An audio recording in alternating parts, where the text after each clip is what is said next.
No sé si sabéis lo que se dice fuera de Barcelona de la iglesia de Verdi. No es ningún chisme. Es en cuanto a la estructura de la iglesia.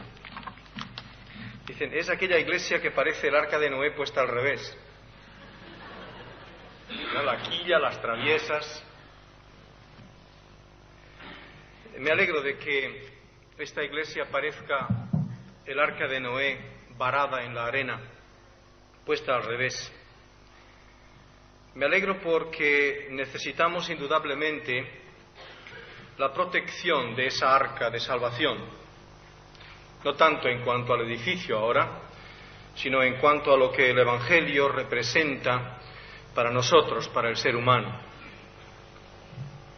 Si hemos llamado el tema de esta mañana los males del ocultismo, lo hacemos conscientes de que nos metemos en un terreno peligroso, en el que quizá, a veces incluso sin darnos cuenta, nos habremos metido en él. Pero que aunque no nos hayamos dado cuenta, hay una realidad, la realidad de que, como dice el proverbio, el que va a la era se lleva el polvo. Y así el que se acerca al ocultismo indefectiblemente recibe sus males. Por eso decía que me alegraba de que estuviésemos esta mañana en un arca varada, puesta al revés. El arca de la salvación también está aquí esta mañana. Y si en el curso de esta mañana, de esta predicación, de esta charla, como querráis llamarlo, en algunos momentos pensáis que casi representa un ataque personal lo que estoy diciendo, yo no os conozco más que muy superficialmente y no sé vuestros problemas. Pero sé que en nuestro país hay una problemática que se ha infiltrado incluso en las iglesias. Y por eso, en el curso de esta conferencia, quizá habrá momentos en los que os sintáis incluso en tensión. Pero es necesario descubrir el mal para encontrar su medicina, para encontrar el recurso de la salvación. Y voy a colocar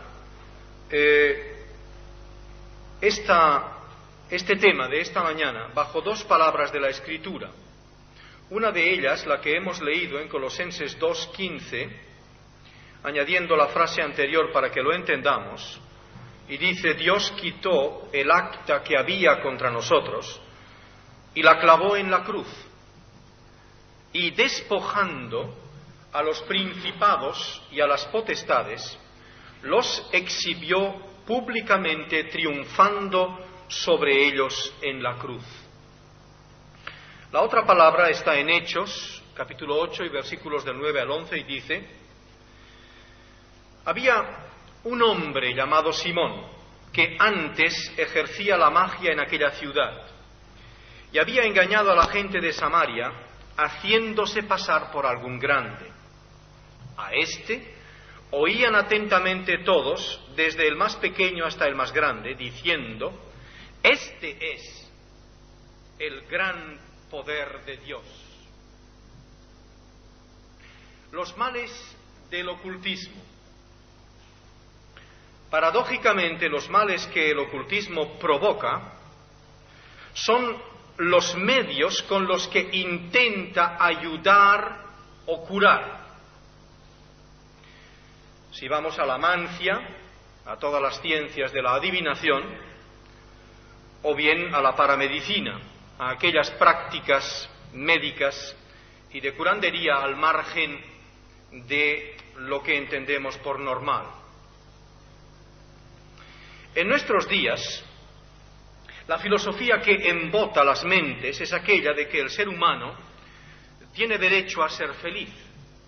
Y una derivación de esta filosofía es que tiene derecho, por ejemplo, a conocer más o menos cómo va a transcurrir el día. Por ello no es de extrañar que algunos creyentes recurran incluso al horóscopo, más que a las Sagradas Escrituras, por ver si su signo, si su constelación, de alguna manera les provee de alguna providencia especial para este día, sin notar y sin darse cuenta que ese conocimiento que pretenden adquirir no es más que la firma de una hipoteca que habrá que pagar.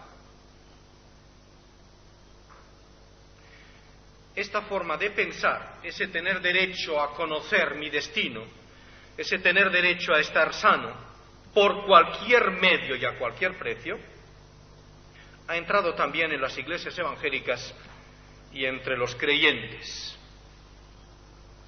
Medios paramédicos se anuncian en revistas evangélicas, no voy a decir en cuáles, no quiero desprestigiar a nadie, pero medios paramédicos se anuncian en revistas evangélicas.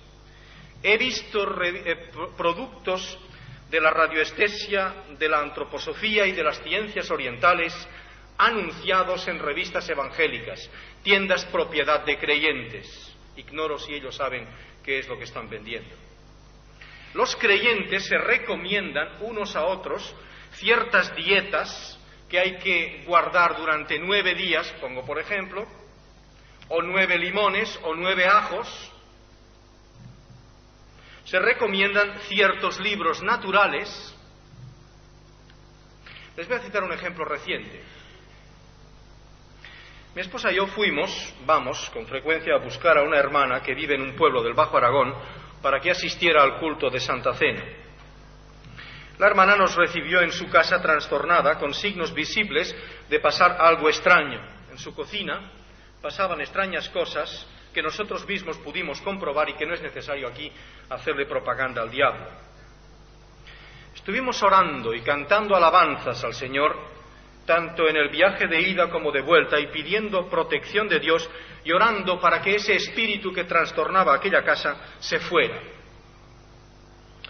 Así duró un tiempo hasta que en otro viaje, pasados unos 15 días, la hermana, en el coche, traía un libro en su mano y quería darle un libro muy bueno, decía, un libro que en Barcelona circulaba mucho en las iglesias evangélicas, no voy a decir cuál es, que tenían muchos creyentes. De hecho, en 10 años ha tenido 27 ediciones, este libro, muy bueno.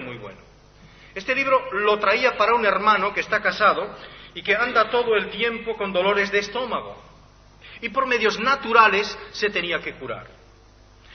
Dios quiso que este hermano no estuviese de viaje. Y mi mujer le dijo, bueno, démelo a mí, y me interesa ese libro, a ver qué es. Ya se lo daremos nosotros cuando lo veamos. Así respondió Dios la oración por aquella hermana. El libro no es solo una aberración en cuanto a la medicina, sino que el autor deja ver entre líneas dónde conoce a sus pacientes y de dónde se saca él la sabiduría, es decir, en sesiones espiritistas.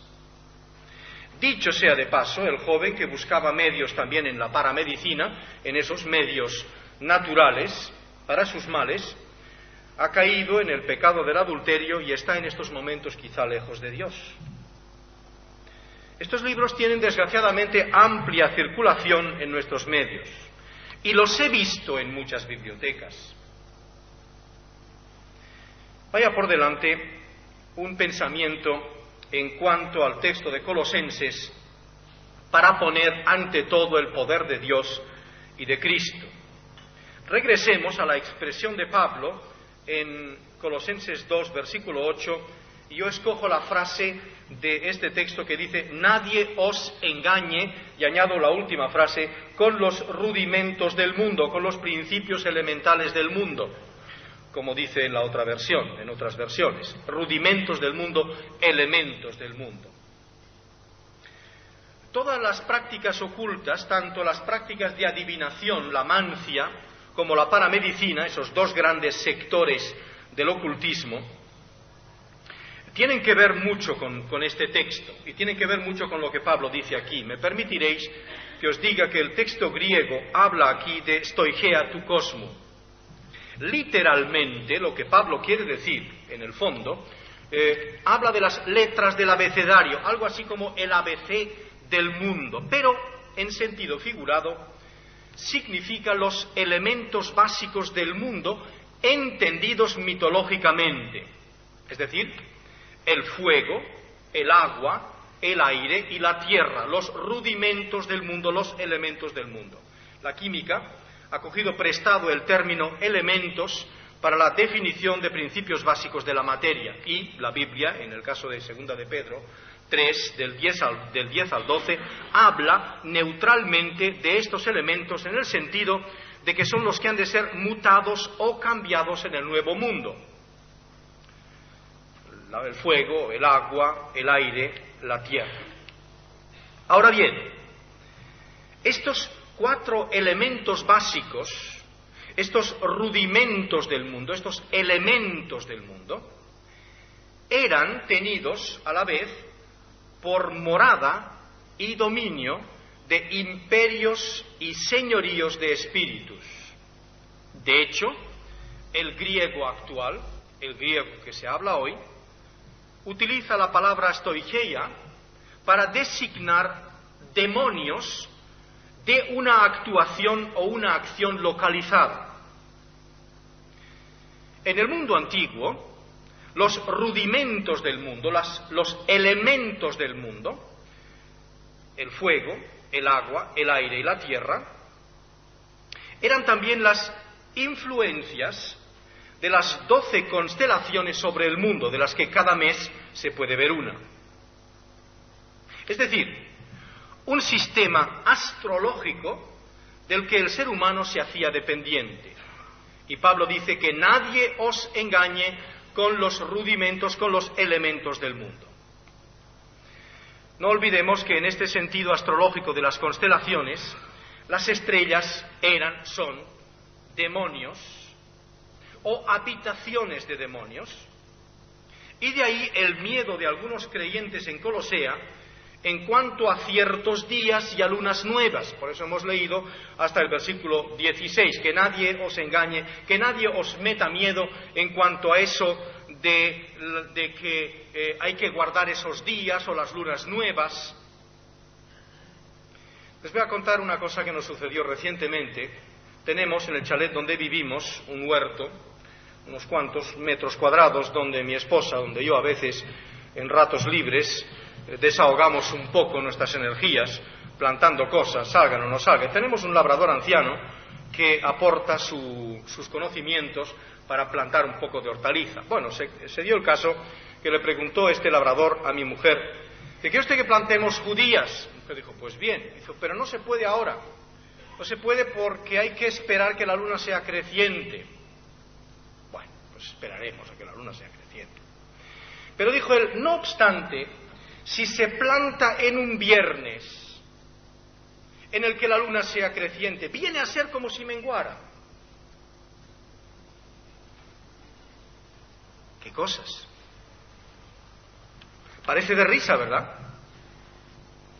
Y mi mujer dice, mire, plántalos hoy y se acabó, que salga lo que salga. Oiga, yo los plantaré, pero a su responsabilidad. Si tira el dinero, vaya usted. Plantó las judías, y las judías salieron, y el hombre viene a ver todos los días a ver qué pasa con aquellas judías. A ver qué pasa. Ya tienen flor, dice, ya tienen flor. Qué extraño. Aunque él de sí mismo no está convencido. Él nunca plantaría judías fuera de tiempo. En nuestro huerto es diferente, quizá porque nosotros tenemos algo que él no tiene. Es una experiencia reciente. En el tiempo del apóstol Pablo, para que veamos que hay un paralelismo muy fuerte entre aquellos tiempos y hoy, en el tiempo del apóstol Pablo se unía a esos elementos, a esos rudimentos del mundo, la idea, otra vez moderna, de que hay un macrocosmos, es decir, un universo hecho de estos elementos de fuego, de agua, de aire y de tierra, y que hay un microcosmos, que es nuestro cuerpo. Es decir, que si el universo entero está hecho de esos 4 elementos, y el ser humano está hecho también de esos mismos elementos, que no son solamente materia, sino que son el camino para unos poderes, para unas fuerzas espirituales, entonces existe una relación entre los rudimentos del mundo que están presentes en el cuerpo y a los que hay que rendir culto para alcanzar ese poder, esa energía cósmica. Eso se enseñaba ya en tiempos del apóstol Pablo y se había introducido en la Iglesia. Eso se enseña hoy también. Como veremos ahora, ya encontramos la tentación en las iglesias del Nuevo Testamento y que puede resumirse en una frase.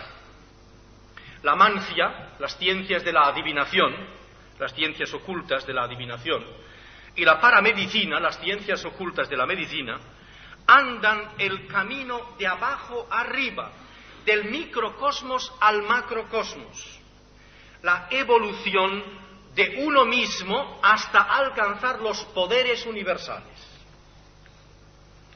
Hay un dato curioso, y es que en la epístola a los Gálatas el apóstol Pablo utiliza otra vez la misma expresión stoichea tu cosmo, es decir, los rudimentos del mundo, los elementos del mundo, en un sentido diferente. Allí el apóstol dice a los creyentes que si ellos regresan al judaísmo, si regresan a la ley como creyentes que son, regresan a los rudimentos del mundo y por lo tanto regresan al paganismo. Con ello el apóstol Pablo nos da a entender que es posible seguir siendo creyente y estar en realidad con ambos pies en el más absurdo paganismo, en creencias y dependencias de demonios y bajo su influencia. El creyente ha de tomar la decisión de estar muerto a los rudimentos del mundo y debe ver el mundo según Cristo. Luego, si como creyentes hacemos uso de la mancia, es decir, si como creyentes, pongo por ejemplo, me guío por el horóscopo y lo leo, si busco medios de adivinación, si busco el conocer de alguna manera mi futuro, si busco solución a unos problemas que tengo por medio del péndulo, de las cartas, si creo que me voy a curar con unas hierbas especiales que no sé qué son y simplemente las tomo porque alguien me las ha dado, si busco soluciones en la paramedicina, pongo por ejemplo, estoy volviendo a los rudimentos del mundo, a esos elementos, en su sentido místico.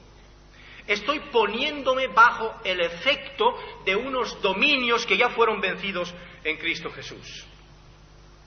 Porque esto es lo que quiero que vaya por delante, que dice el versículo 15 que hemos escogido, que Cristo despojó a los principados y a las potestades. Estos principados y potestades son idénticos a los rudimentos del mundo. Es decir, que cuando en el versículo 8 Pablo dice que el creyente debe morir a los rudimentos del mundo y vivir en Cristo y con Cristo, cuando aquí Pablo dice que Cristo despojó en la cruz, en el lugar de humillación, despojó a los principados y las potestades, lo que hace es trazar una paralela desde aquellos elementos místicos del mundo a unos poderes, principados y potestades que están ahí, pero que están despojados de sus armas. Pablo no entra en detalles polémicos sobre la existencia o no existencia de estos demonios o seres angélicos del mal. Simplemente da por sentada su existencia y habla repetidamente de ello a las iglesias. Habla de ello en 1 Corintios 2:8, habla de ello en 1 Corintios 15:25, habla de ello en Romanos 8 del 38 al 39, habla de ello en Efesios 1:21, en 1:16.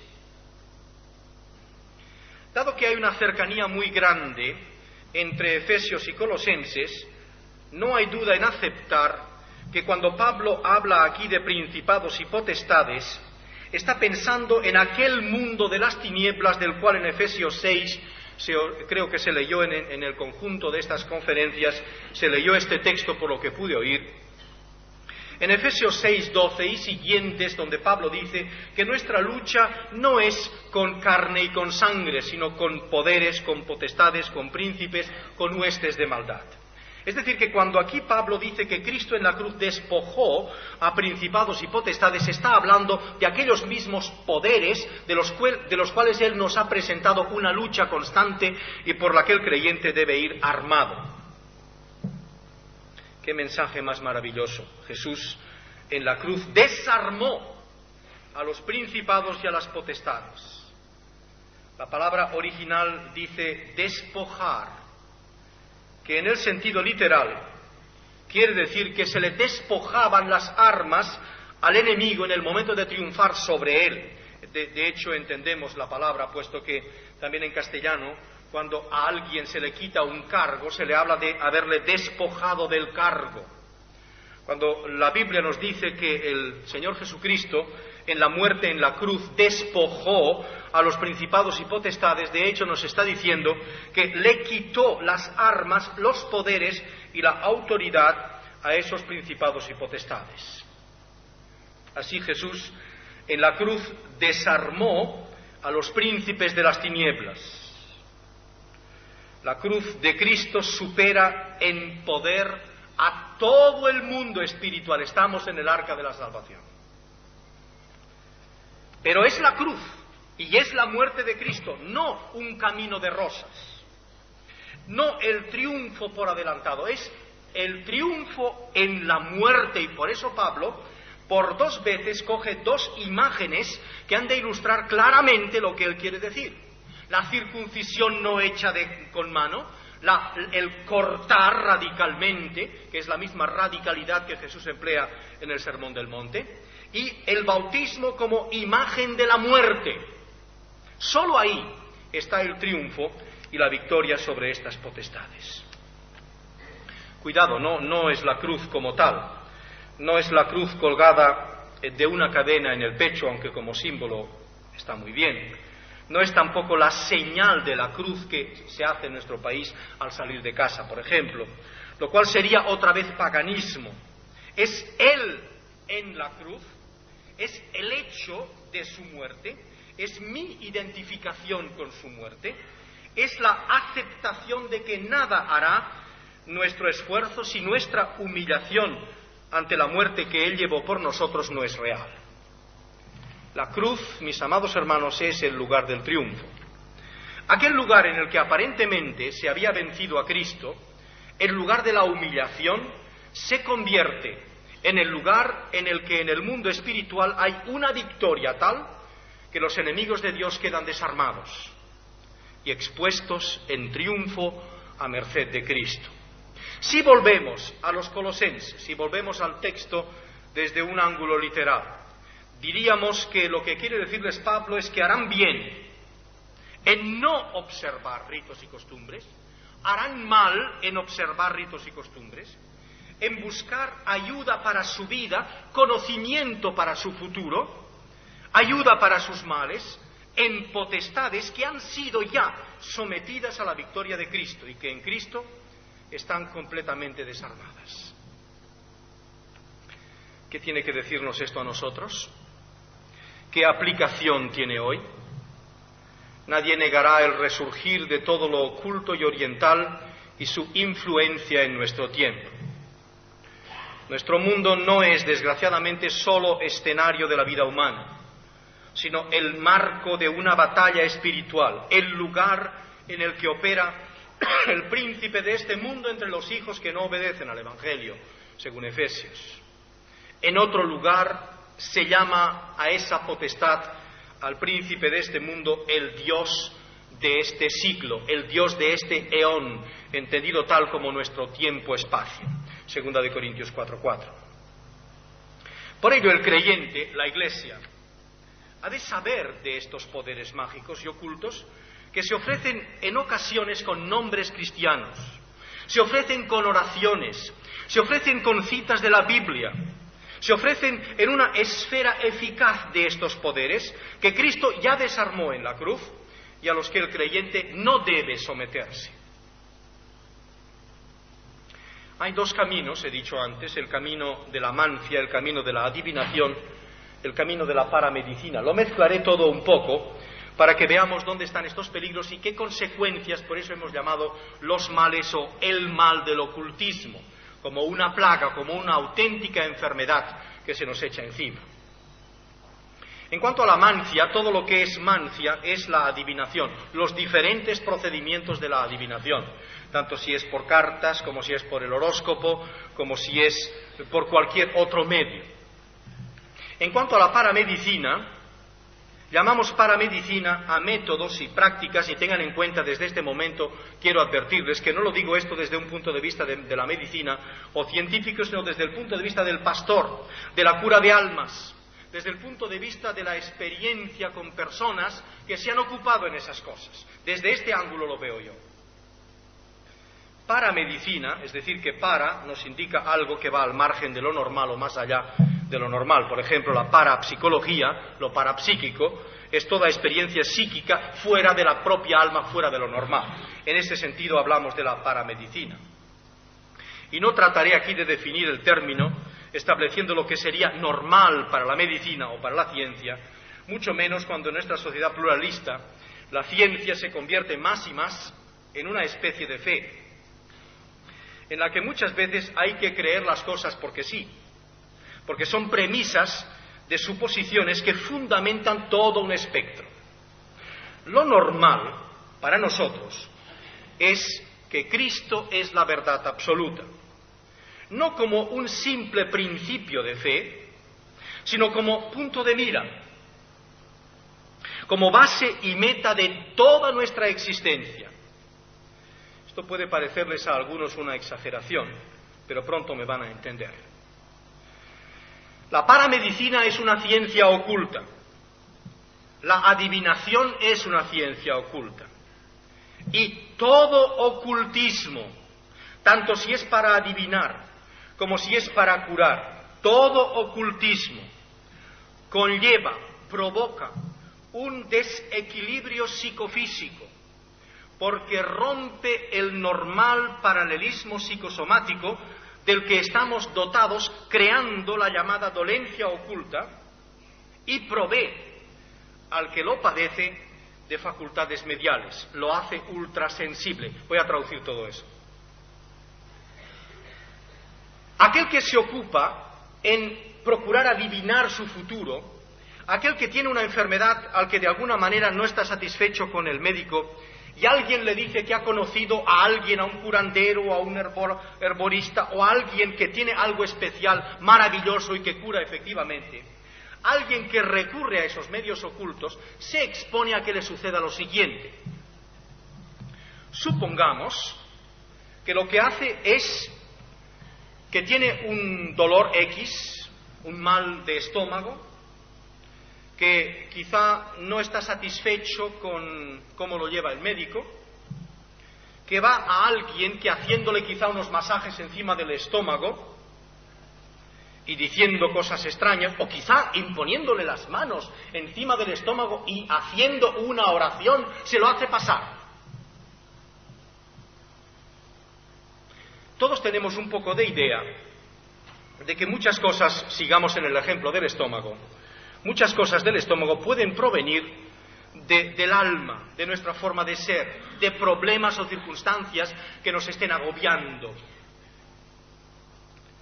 Yo recuerdo que una vez uno de nuestros hijos tenía un problema en la escuela, no lo habíamos detectado a tiempo, y eso repercutía en una mala digestión en el estómago y tal. Fuimos a un médico, y el médico enseguida, después de unas ciertas preguntas e investigación, pues dijo si sus hermanos se llevaban mal con él. No se llevan mal con él.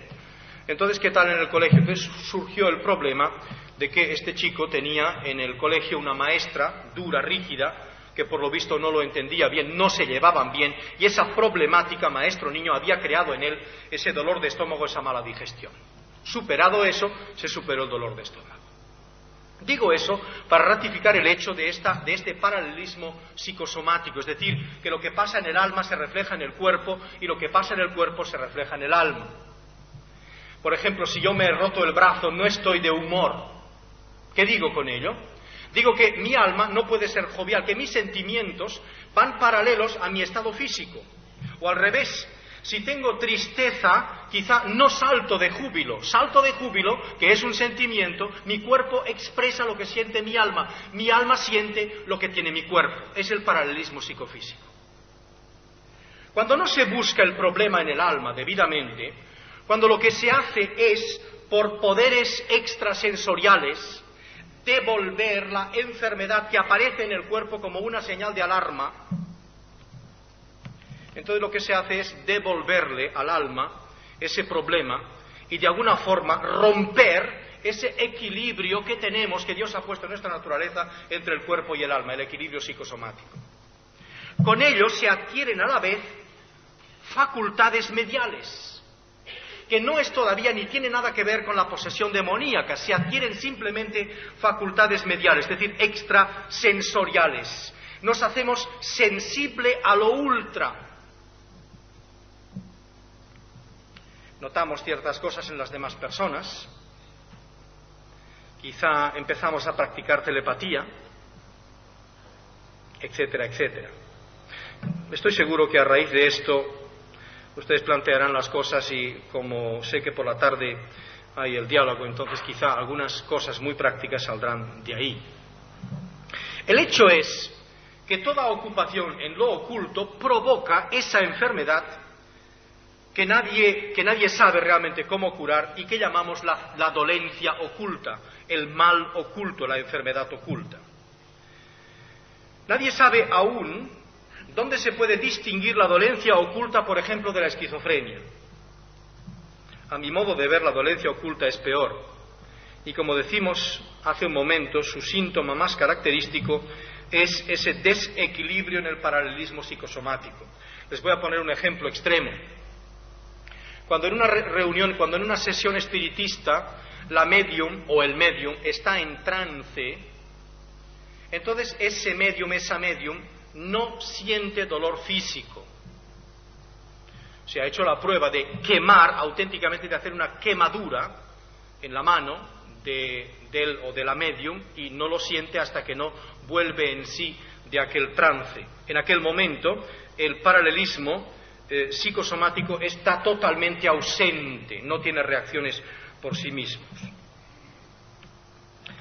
Hoy la paramedicina está muy extendida y en muchos sitios empieza a reconocerse casi como una ciencia. Las fuentes, pero, de la adivinación y de la paramedicina están en los pueblos orientales de Asia, en Egipto, y se anclan en la superstición popular de hoy. La superstición popular de hoy cree que por estos medios se pueden curar todas las enfermedades. Algunos creen que por estos medios se pueden encontrar las personas adecuadas para los negocios. Se cree que se puede influir en las voluntades de los demás y que las personas pueden absorber el poder cósmico. Una señora decía que estando ella sentada en medio de una congregación evangélica podía hacerle decir al predicador lo que a ella se le antojara. Trágico, auténticamente trágico.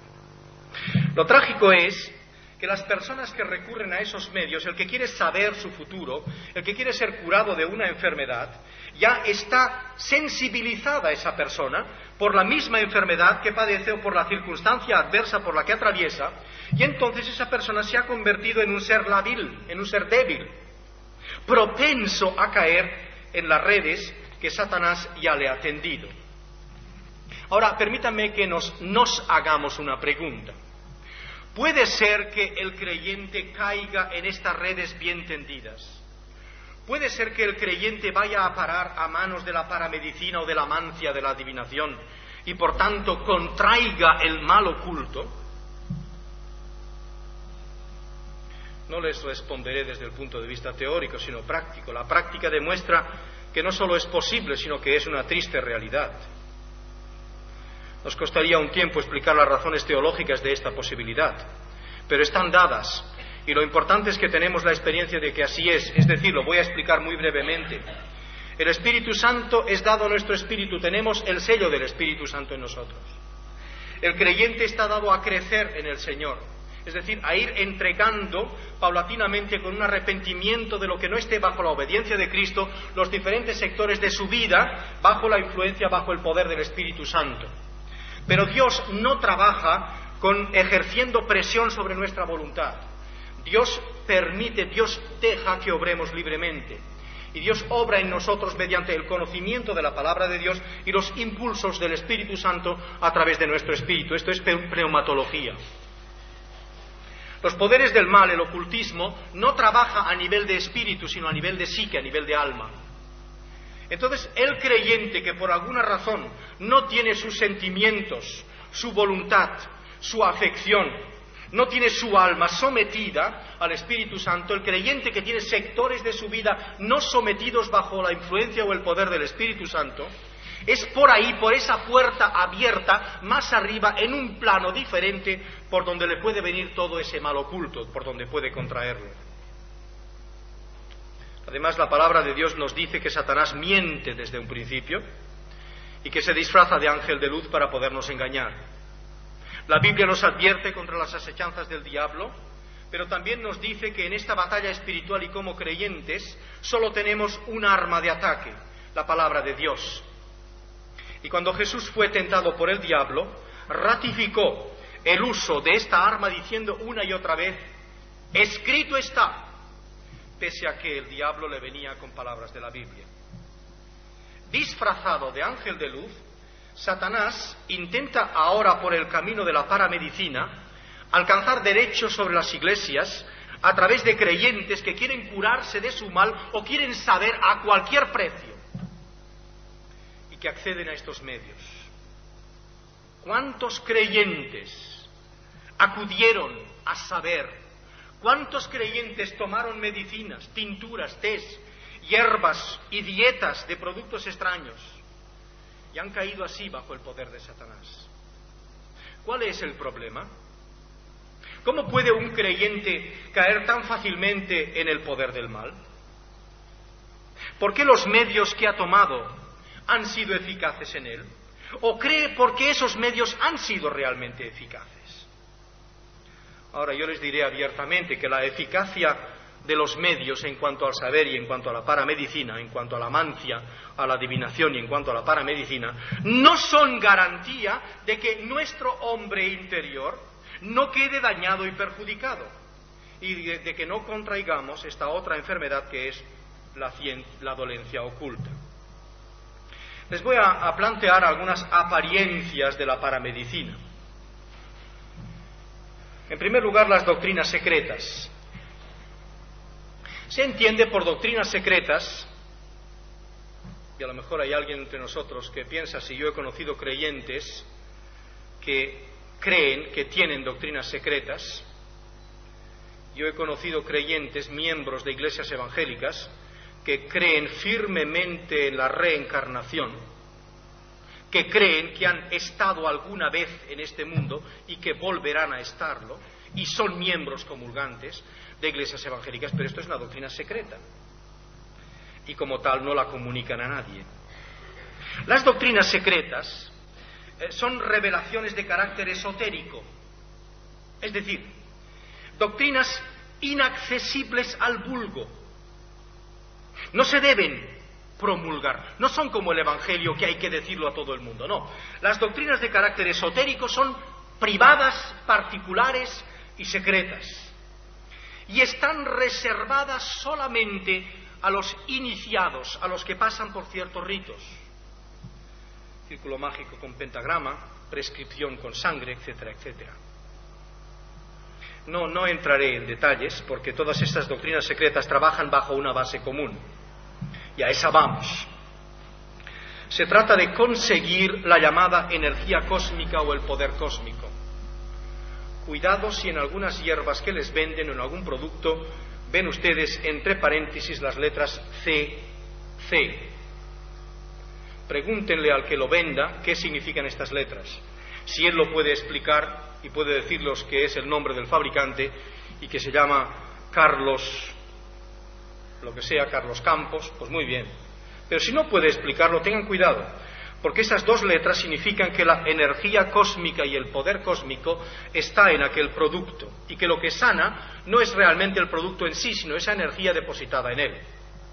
Esta es la base de todas esas doctrinas secretas, es el camino de la autorredención.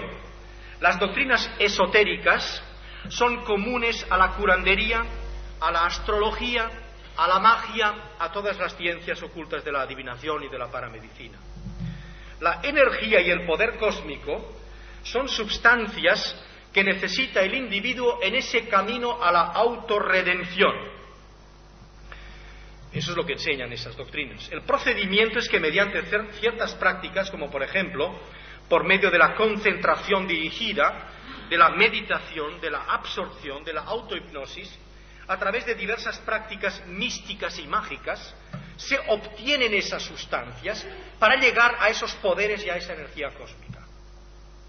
Cuando una persona que ha practicado tales cosas se acerca a la iglesia, cuando un creyente practica tales cosas, causa dificultades a toda la congregación si no se somete a la obediencia de Cristo. ¿Por qué? Porque quien practica tales cosas ha cedido al Dios de este siglo, al príncipe de este mundo, derechos especiales sobre su vida. También en los casos que son simple curiosidad o que buscan una liberación o que buscan experiencias extrasensoriales. Estos derechos especiales cedidos al príncipe de este mundo no pueden ser cancelados más que en nombre de Cristo y por su sangre derramada, generalmente con la ayuda de otros creyentes. Pero hay que tener en cuenta que la persona que quiere cancelar estos derechos a Satanás tendrá luchas físicas incluso y luchas psíquicas con los poderes del mal que no la querrán abandonar sin más. Aquí hay que hacer uso de las palabras de 1 de Juan 1:7, donde dice: la sangre de Jesucristo, su Hijo, nos limpia de todo pecado. Voy a sacar aquí a relucir un poco la idea de la alquimia, porque la idea de la alquimia nos interesa porque hoy, sin conocer el nombre, hay muchas cosas en el mercado que proceden de la alquimia. Hoy hay una tendencia más allá de todo lo normal, del conocimiento normal, de la medicina normal. Hay una tendencia a las prácticas de la alquimia. En la antigüedad, la alquimia pretendía hallar la materia primordial. Aquellas terapias que usan como elemento, por ejemplo, el azufre y el fósforo, adquieren sitios principales como sospechosos de alquimia. Por ello es conveniente conocer un poco la naturaleza de la alquimia y que trata de una unidad, o de una trinidad en una unidad. Una trinidad de elementos que componen la totalidad de la materia y de la energía, que son, según ellos, el azufre, la sal y el alma. Interesante es el porqué, por ejemplo, el empleo del azufre. Y que es porque al quemarse el azufre, libera una energía que cuando yo concentro mi poder psíquico sobre esa energía, me conecta a los poderes cósmicos. Sería complicado analizar toda la filosofía de los alquimistas, pero diremos que se trata de la creencia, y ojo ahí, se trata de la creencia de que toda fuerza procede de las profundidades y se alza hasta las alturas.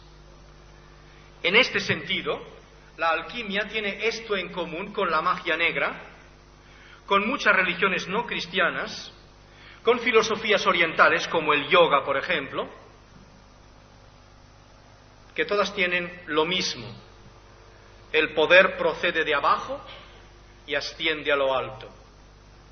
Lean ustedes cuando tengan tiempo Isaías 14, que nos describe ese camino de abajo arriba, el poder del Seol alzándose. El poder de Dios tiene signo contrario.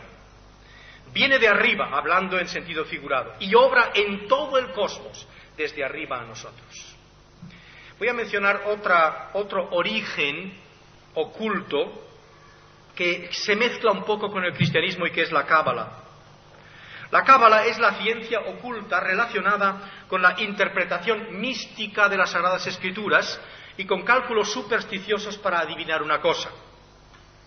Lo vemos incluso en televisión cuando los astrólogos hacen complicadísimos cálculos para llegar a adivinar algo. Eso es la cábala. La cábala tiene pero de pernicioso que lo hace mezclándolo con conocimientos divinos y con la misma Biblia. Judíos, árabes y cristianos de la Edad Media practicaron la cábala y desarrollaron una paramedicina popularizando prácticas mágicas. Una figura clave en la cábala moderna es el abad Alfonso Luis Constant, alias Eliphas Levi, que vive del 1810 al 1875. Fue uno de los más famosos magos y espiritistas de su época.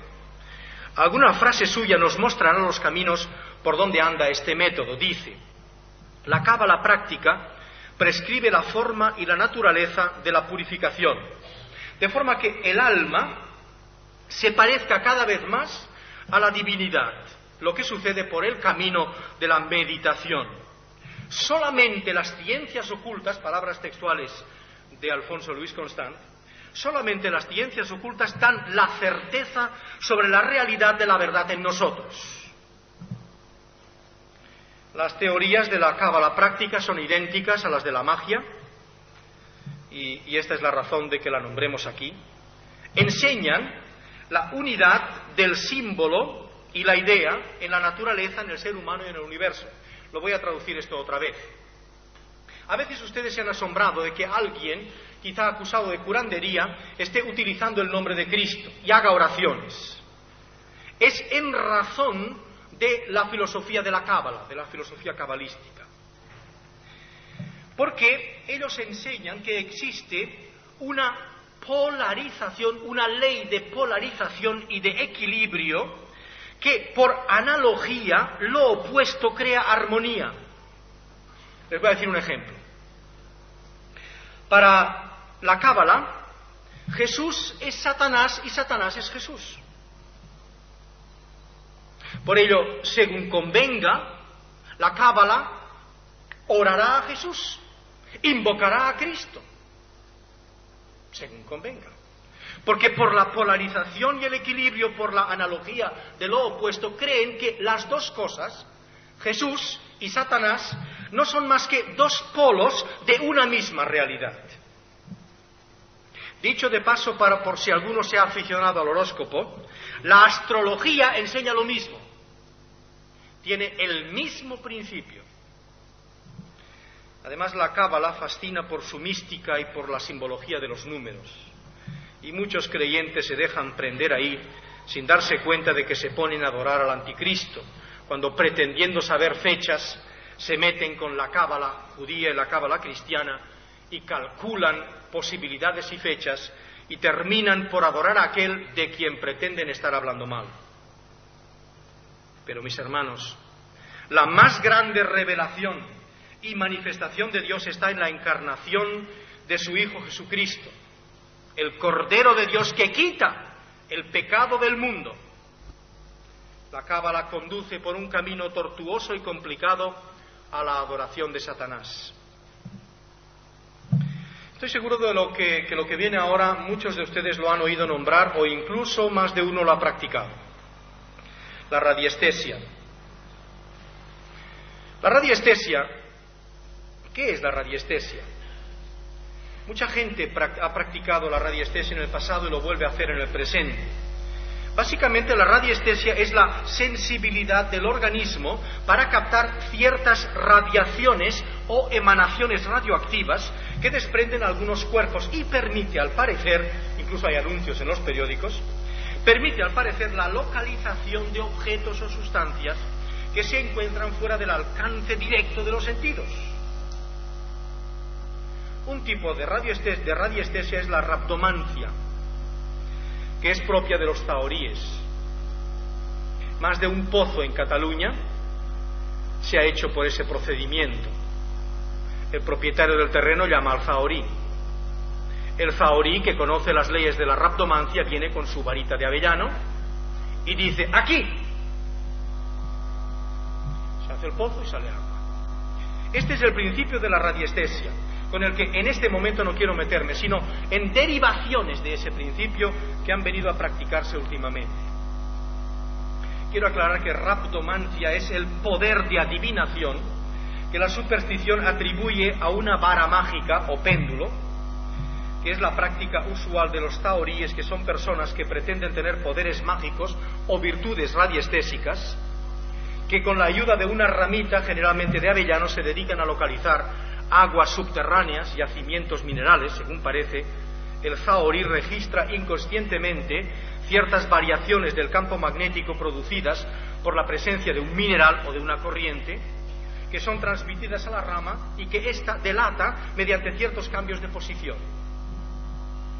El péndulo sustituye a la varita para buscar mánticamente, es decir, por medios de adivinación oculta, objetos o personas, hasta llegar a diagnosticar enfermedades sobre objetos o fotos de las personas. La teoría que hay detrás de toda práctica radiestética es que las fuerzas cósmicas, otra vez, como en Colosenses, la energía cósmica se transmite a través del péndulo o la varita. La aplicación de la ramita o del péndulo a la paramedicina se hace buscando hierbas apropiadas, no con conocimientos científicos de que una hierba determinada va bien para aquel mal, no, sino por procedimientos radiestéticos. Después, cuando se han recogido unas hierbas, se les pasa el péndulo o la varita mágica por encima y de esa forma se eleva el poder curativo al transmitir a las mezclas la energía cósmica. En Suiza hay una escuela de radiestesia y en la lección 4 de esta escuela, en el grupo cuarto de las lecciones, se explica cómo se hacen por este procedimiento las mezclas ideales de tés radiestéticos cuyo poder se aumenta por el péndulo, sin conocimiento absoluto de la botánica. Quizá alguno de ustedes ha tomado esos tés numerados. El 9 va muy bien para los riñones, no digo los números exactos para que nadie caiga en tentación. Fabuloso, oye, te tomas el 9 y curado. ¿Qué hay dentro? ¿Y qué importa? Y realmente no importa, porque lo que menos importa es la hierba que hay dentro, sino ese poder cósmico que se ha metido en la bolsita y que yo me tomo y esa sustancia actúa en mí. Muchos creyentes usan eso. El peligro de ese procedimiento está en el sistema característico de todas las ciencias ocultas, de pretender potenciar los poderes curativos de algo, incluyendo a veces simples masajes. Cuidado con masajistas que no son tales, que no es el masaje usual, normal, sino que pretende tener unos poderes radiestéticos en sus manos y que sus manos son milagrosas. Ojo que ahí caes en el mal oculto. Hay, además de las hierbas y medios físicos, hoy se practica la radiestesia psíquica, por medio de la cual se pretende tener poder sobre la voluntad de los demás. Es decir, un radiestesista, además de buscar agua, hace que el péndulo actúe sobre sí mismo, pensando en una persona, y entonces él domina la voluntad de esta otra persona, potencia su voluntad hacia otras personas. Las mismas metas y los mismos medios usan los llamados magnetópatas. Dicho sea solamente de paso, existe una interrelación entre la psicorradiestesia y las enseñanzas de Sigmund Freud y de Carlos Jung. Pese a que Jung presidía el clero de Basilea, el clero protestante de Basilea, y algunos lo tienen por creyente, se sabe que mantenía relaciones a través de la familia de su madre con espíritus de ultratumba. Otra vez debemos recordar aquí el consejo de Pablo a los colosenses: mirad que nadie os engañe por medio de filosofías y huecas sutilezas. La radiestesia ha encontrado un amplio campo de acción en el sector de la veterinaria y la ciencia médica y farmacología, y se debe admitir resultados fenomenales y de mucha eficacia por estos medios. Pero los creyentes no debemos dejarnos cegar por resultados positivos y eficacias de métodos que toman su poder de las tinieblas y de inspiraciones demoníacas. Tampoco dejemos cegarnos por milagros y señales, sino que en todas las circunstancias de la vida busquemos la dirección de la inconmovible palabra de Dios. Por último, el sector de la fitoterapia, El problema de la fitoterapia, una vez conocido el procedimiento de la radiestesia de las plantas que son sometidas a los poderes cósmicos mediante el péndulo o la varita, se nos ofrece aún en tiendas especializadas, sin estar libres de toda influencia oculta. Desgraciadamente es difícil decidir entre medios químicos y medios naturales, y empieza a haber sectores dentro de la medicina, por ejemplo en Suiza, donde el médico está informado de ambos procedimientos y según el paciente quiera le receta medios químicos o medios naturales. Sin embargo, para aclarar aquí lo que queremos decir, mencionaremos brevemente los tres campos de la fitoterapia. Primeramente, el campo de la magia blanca. La magia blanca es magia y, por tanto, y desde la perspectiva de la palabra de Dios, debe rechazarse. Lo que sucede es que en ocasiones es muy difícil distinguir si es magia o no, porque lo de blanca es porque esa magia invoca el nombre de Dios, tiene tintes religiosos y aun bíblicos. No olvidemos, pero, el hecho de que Satanás puede vestirse de ángel de luz y que usa eficazmente la Biblia. Ya hemos dicho lo difícil que resulta reconocer en ciertas prácticas de la magia blanca dónde comienza la paramedicina y por lo tanto lo oculto y el peligro de caer en tales redes. Mencionaré solamente un ejemplo.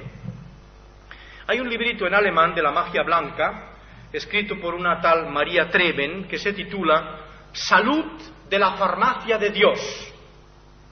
Piadoso, ¿no es cierto? Salud de la farmacia de Dios.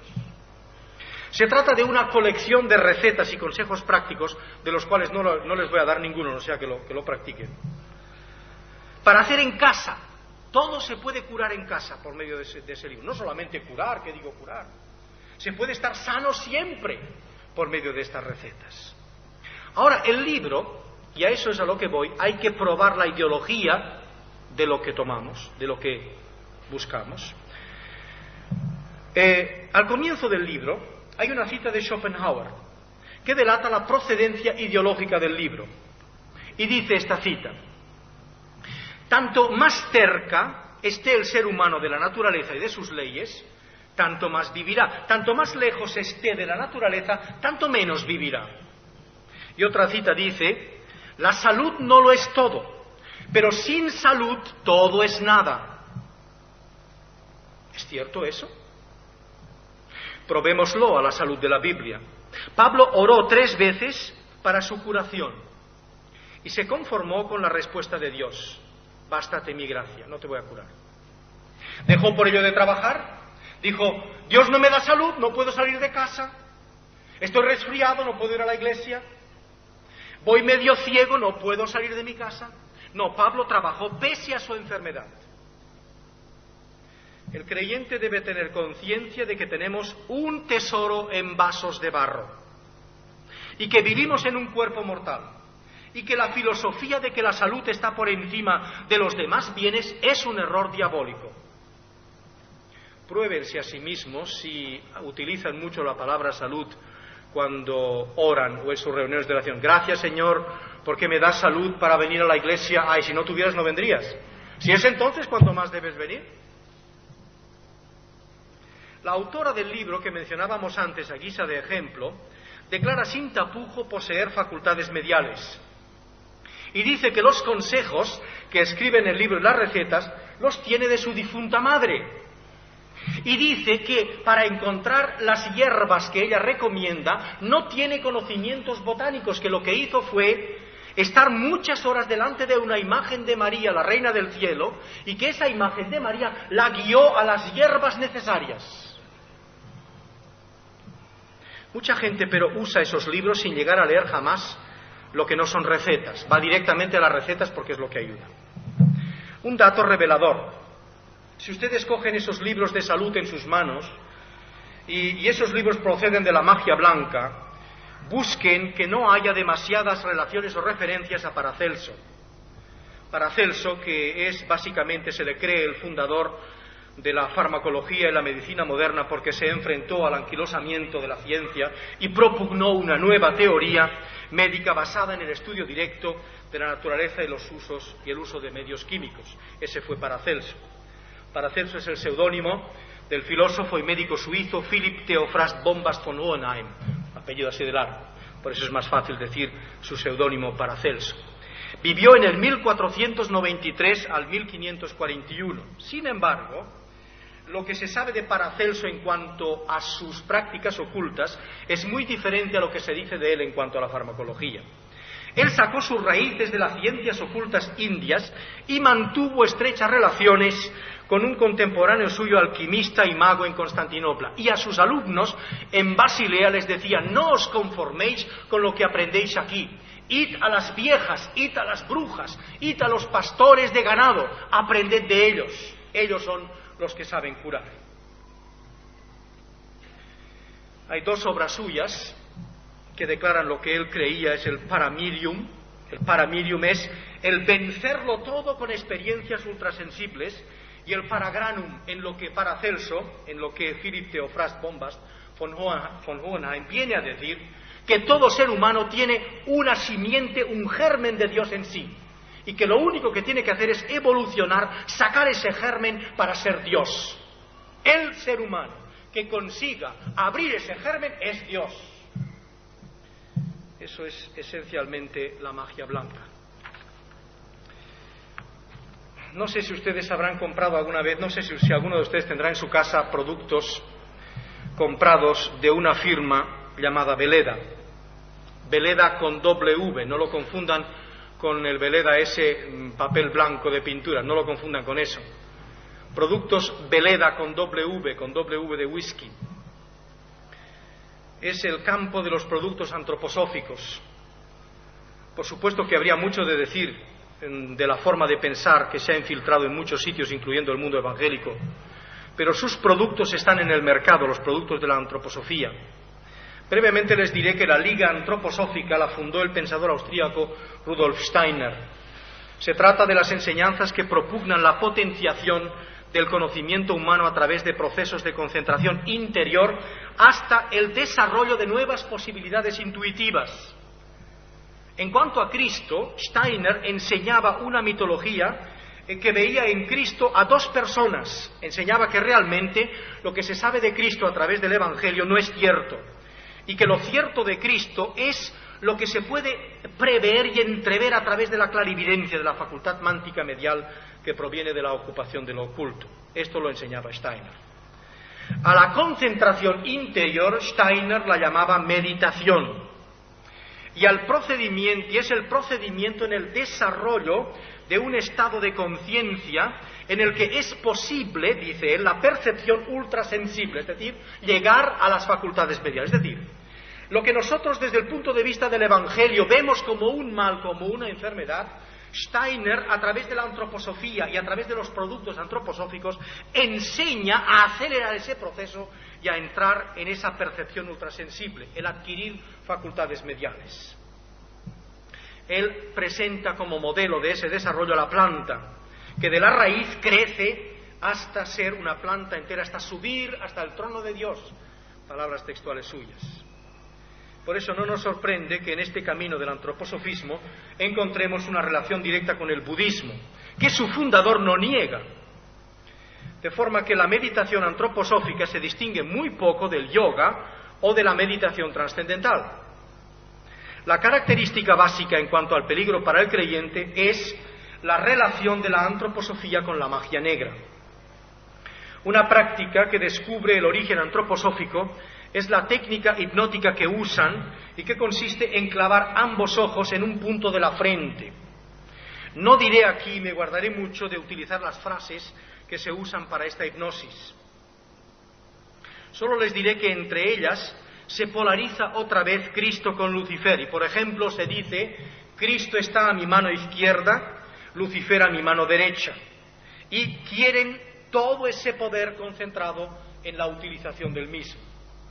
Este principio se repite también otra vez en la astrología, lo usa la masonería y la usa el rosacrucianismo, los rosacruces. Rechacen, por lo tanto, todo producto que lleve la marca Veleda, que es lo mismo que productos antroposóficos. Hay otra cosa que solo mencionaré, y voy a hacer un resumen, y que es la medicina homeopática, que es bastante complicada, en la que podríamos aquí pillarnos los dedos, pero que no es tan fácil explicar lo que es la homeopatía. Su fundador, Samuel Hahnemann, era contemporáneo de Mesmer, el que desarrolló el magnetismo, y así la homeopatía comienza a funcionar a partir de 1796. La teoría es que solo lo análogo puede curar una afección. Los medicamentos se diluyen con sustancias que liberan o activan poderes cósmicos, otra vez el poder cósmico.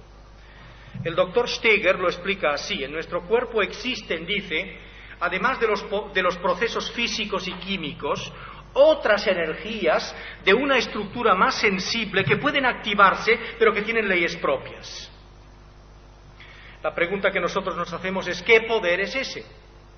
¿De qué energía se trata? ¿Cómo pueden las sustancias homeopáticas, en las que ya no hay ninguna molécula de medicamento activo, poner en marcha esas llamadas leyes propias? Los homeópatas dicen que simplemente esto sucede por una trituración de las sustancias, sin explicarnos el porqué. A través de todo este trabajo nos hemos dado cuenta, a través de toda esa meditación, de esa charla, nos hemos dado cuenta de que el poder cósmico es en el fondo el poder oculto, y que todo uso de tales medios requiere una renuncia personal y una invocación del triunfo de Cristo sobre estos poderes.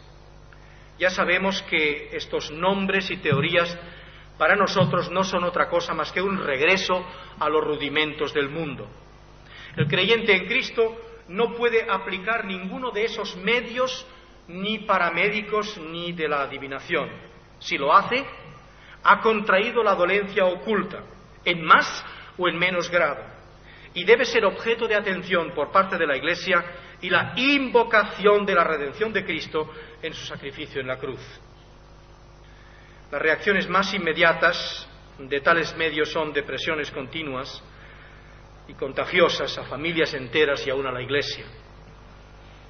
El intento de algunos de identificar la energía cósmica con el poder de Dios descrito principalmente en el Salmo 104 no es ni más ni menos que el cumplimiento de la profecía de 2 Tesalonicenses 2:11. Por esto Dios les envía un poder engañoso para que crean la mentira. Para los que quieren mantener la fidelidad a Jesucristo por encima de los deseos de ser feliz y de tener salud, ante todo, valen las palabras de 1 Corintios 1:18. La palabra de la cruz es locura a los que se pierden, pero a los que se salvan, esto es a nosotros, es poder de Dios. La cruz es poder de Dios, no las ciencias ocultas. Supongamos que nos damos cuenta que hemos abierto las puertas a la acción de ese llamado poder cósmico por alguno de los caminos. ¿Qué debemos hacer? Primero, arrepentirnos. Pues el conocimiento del mal no ha de cambiar las cosas por sí solo. Arrepiéntete. Segundo, busca apoyo y consejo en oración de otros hermanos, puesto que has cedido derechos especiales al príncipe de este mundo, necesitas el apoyo de los demás. Tercero, renuncia conscientemente a estos medios, basándote en la libertad y redención que obtuvo por Cristo Jesús en la cruz. Tanto si es el leer el horóscopo, el ponerte en contacto con los poderes de ultratumba o el tomar medicamentos de paramedicina. Debe existir, por un lado, la firme voluntad de escapar del poder y del campo de acción del adversario de Dios, y del otro, anular y abolir los derechos especiales que ha conquistado u obtenido Satanás sobre nosotros. Y tengamos en cuenta que la liberación del poder de las tinieblas solo la tenemos en la muerte expiatoria de Cristo y en su sangre derramada. Dos textos para terminar. Primera de Juan 1:7b. La sangre de Jesucristo su Hijo nos limpia de todo pecado. Y Juan 8:36. Así que si el Hijo os libertare, seréis verdaderamente libres. Que el Señor nos bendiga y nos guarde.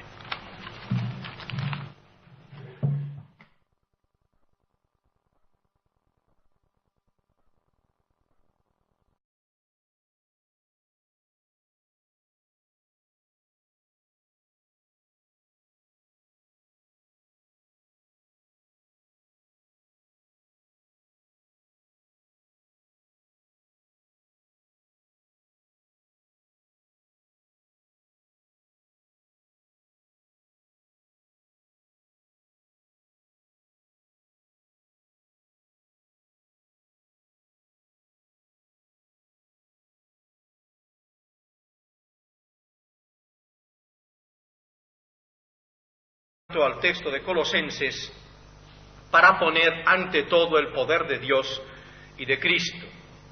Regresemos a la expresión de Pablo en Colosenses 2, versículo 8, y yo escojo la frase de este texto que dice: nadie os engañe, y añado la última frase, con los rudimentos del mundo, con los principios elementales del mundo, como dice en la otra versión, en otras versiones, rudimentos del mundo, elementos del mundo. Todas las prácticas ocultas, tanto las prácticas de adivinación, la mancia, como la paramedicina, esos dos grandes sectores del ocultismo, tienen que ver mucho con este texto, y tienen que ver mucho con lo que Pablo dice aquí. Me permitiréis que os diga que el texto griego habla aquí de stoichea tu cosmo. Literalmente, lo que Pablo quiere decir, en el fondo, habla de las letras del abecedario, algo así como el ABC del mundo, pero en sentido figurado significa los elementos básicos del mundo entendidos mitológicamente, es decir, el fuego, el agua, el aire y la tierra, los rudimentos del mundo, los elementos del mundo. La química ha cogido prestado el término elementos para la definición de principios básicos de la materia, y la Biblia, en el caso de Segunda de Pedro 3, del 10 al 12, habla neutralmente de estos elementos en el sentido de que son los que han de ser mutados o cambiados en el nuevo mundo. El fuego, el agua, el aire, la tierra. Ahora bien, estos 4 elementos básicos, estos rudimentos del mundo, estos elementos del mundo, eran tenidos a la vez por morada y dominio de imperios y señoríos de espíritus. De hecho, el griego actual, el griego que se habla hoy, utiliza la palabra.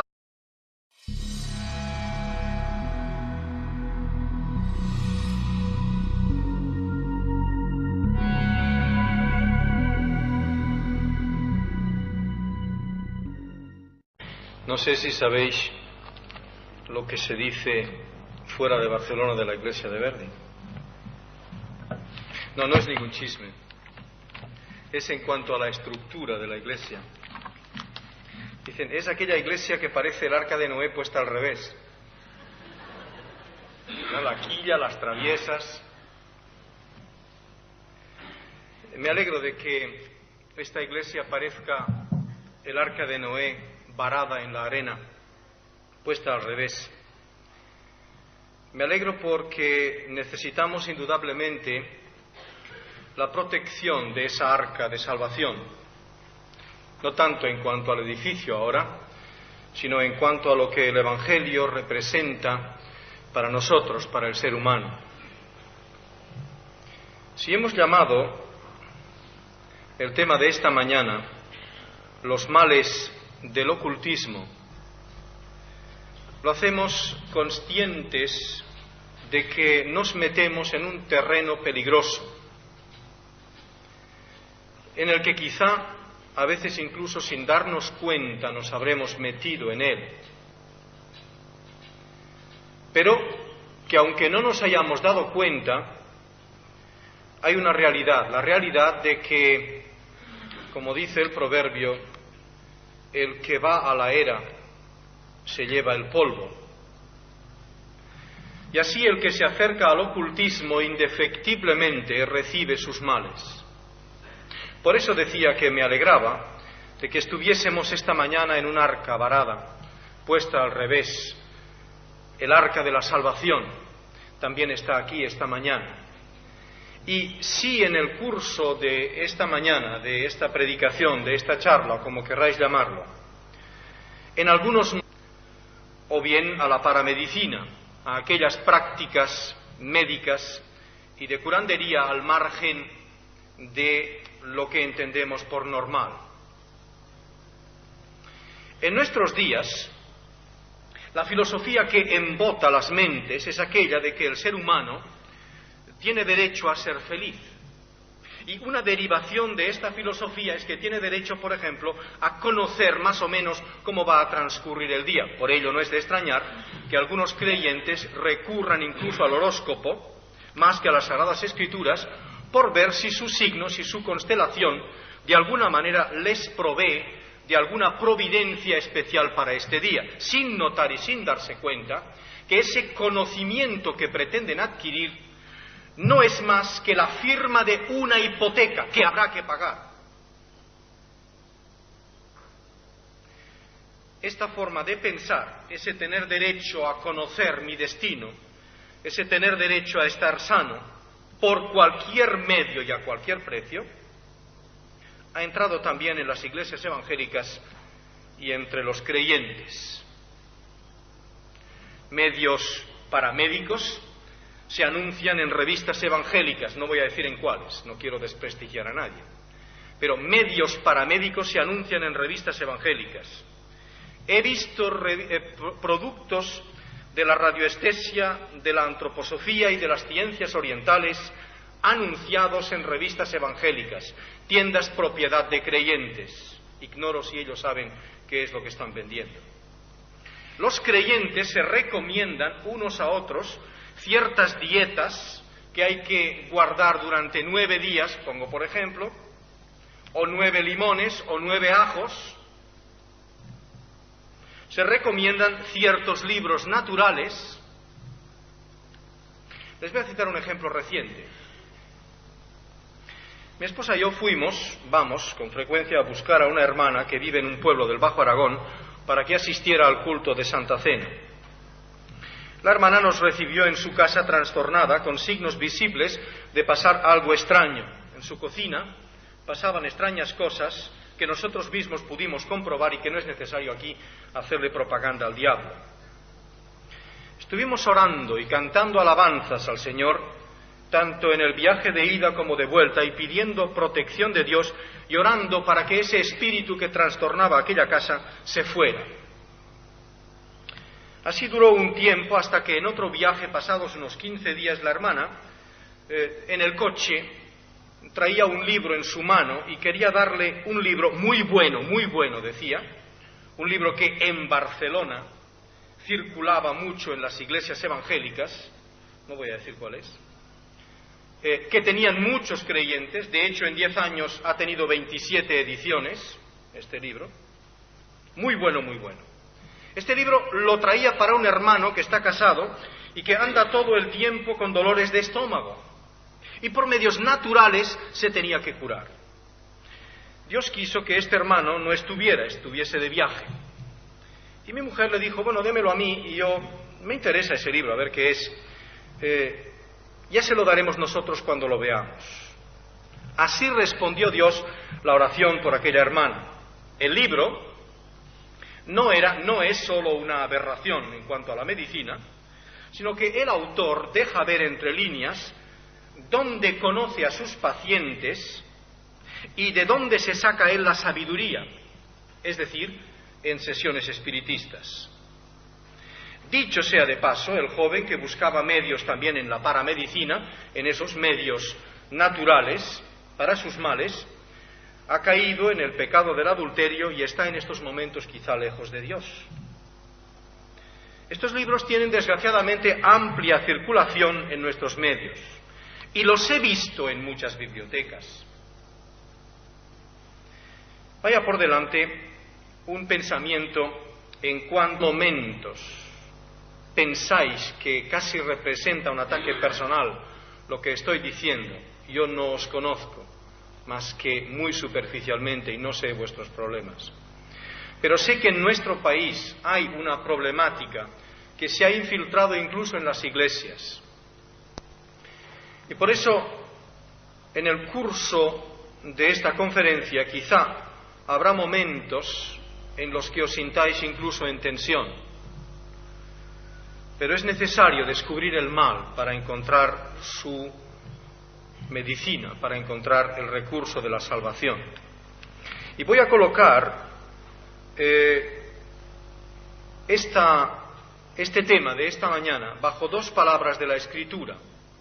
Una de ellas, la que hemos leído en Colosenses 2:15, añadiendo la frase anterior para que lo entendamos, y dice: Dios quitó el acta que había contra nosotros y la clavó en la cruz, y despojando a los principados y a las potestades, los exhibió públicamente, triunfando sobre ellos en la cruz. La otra palabra está en Hechos, capítulo 8 y versículos del 9 al 11, y dice: había un hombre llamado Simón, que antes ejercía la magia en aquella ciudad, y había engañado a la gente de Samaria, haciéndose pasar por algún grande.